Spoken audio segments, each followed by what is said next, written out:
Giới thiệu cho các bác nha, đây là cái mẫu lọc gió điều hòa của Spark M300, nhưng cái này là hàng Korea, bảo đảm xài tốt luôn. Đó là cái vỏ hộp. Còn đây là cái ruột bên trong nè.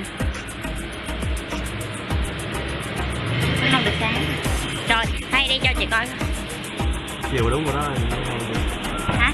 Lúc chiều nó là như thế này, đâu được chữ. Cứ nói to lên, nói to lên đi. Vậy là chiều đúng của nó này. Rồi bắt gắn. đầu cái đúng chiều lắp. Cái này là gắn vô hả? Ủa vậy hả? Nó nằm phía trước nên nằm may rồi. Ngay chỗ này người ta gọi là cái gì ta?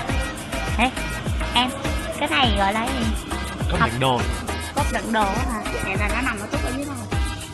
Xong chưa? Đồ uống vô chưa? Vô rồi. Vậy là xong rồi đó hả? Đơn giản vậy thôi đó hả? Vậy thôi thì cái thao tác này thì các bác tự thấy được nè. Cái này nhà ai cũng thay được mà đúng không? Em Nếu mà biết thì tự thay được chị. Khui đơn giản vậy thôi đúng không?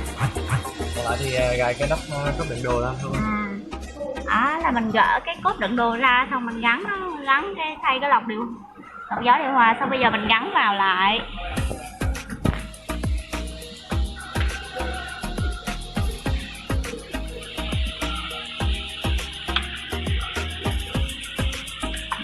Quay cho thấy mặt mũi.